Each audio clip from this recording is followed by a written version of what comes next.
For behold, we were binding sheaves in the field, and lo, my sheaf arose, and also stood upright, and behold, your sheaves stood around about and made obeisance to my sheaf. So they're obeying his sheep, right? They bowed down to him, as we'll see. Yeah. If you keep reading. Okay. And you always want to get ahead of the game. I know. And his brethren said to him, Shalt thou indeed reign over us? Or shalt thou indeed have dominion over us? And they hated him yet the more for his dreams and for his words. Genesis 37, 7 and 8. Can you imagine how they sneered? I'm sure they were cynical. They didn't even really believe that he would rule over them. Yet they hated him because he had this dream. This doesn't end the dreams, though. He had another one. And he dreamed yet another dream, and told it to his brothers, and said, Behold, I've dreamed another dream. And behold, the sun and the moon and the 11 stars made, is that word again? Obeisance to me. Did I pronounce it right? Yes. And he told it to his father. It does sound like obedience. It does. And to his brothers.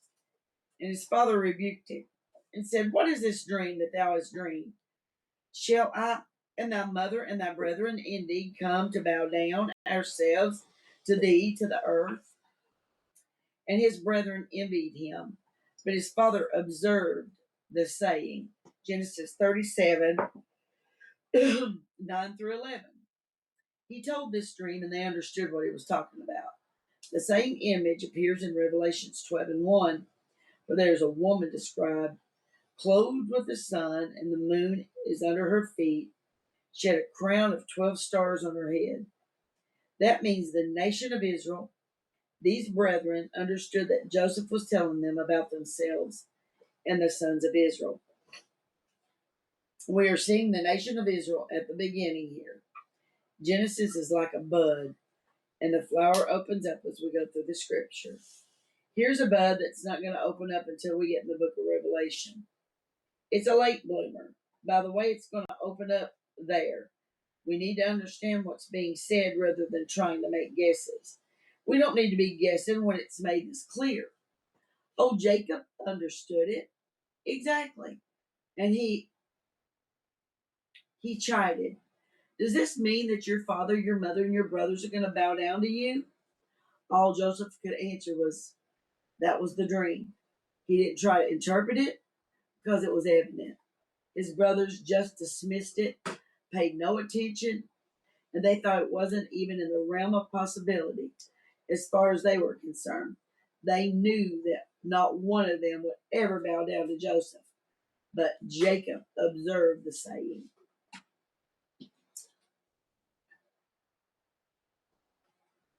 Okay, and the title of this section is Jacob sends Joseph to his brethren. And his brethren went to feed their father's flock in Shechem. Genesis 37:12. At this time, Jacob and his family were living around Hebron, which was 20 or more miles south of Jerusalem. Shechem is that far north of Jerusalem, so that these boys are grazing the sheep a long ways from home. We can see that they graze their sheep over the entire area.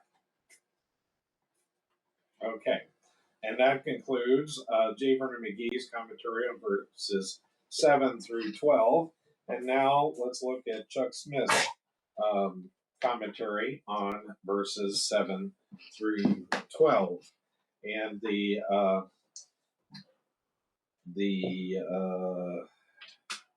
they bowed down to my sheaves. Sheaves. Yeah. And obeisance means they bow down. You got it. Yeah. And that was Chuck Smith's commentary. Jacob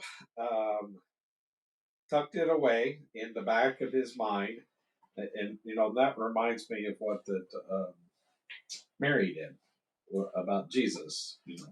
With the wise men and the shepherds, and whenever he is 12 in the temple, she tucked that up.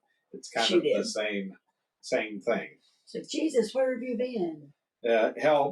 This helps with revelations, as J. Vernon McGee said, but Chuck Smith goes on into that.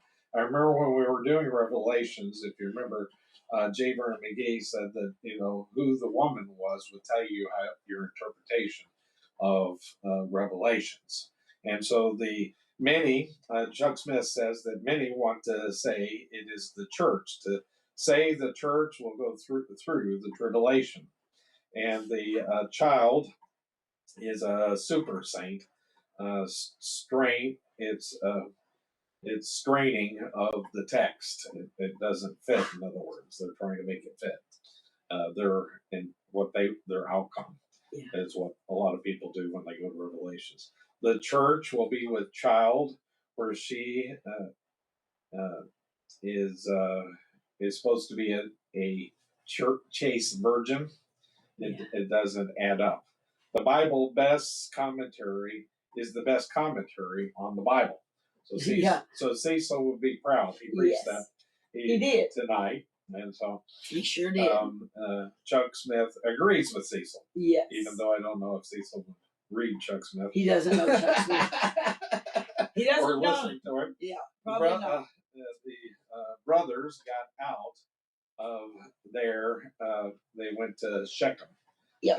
So Dothan was they got out of Hebron because they didn't want to be around him, and they went up to Shechem. And now we're going to find that they go up to Dothan. They just keep running from Joseph so that he can't find them. And so that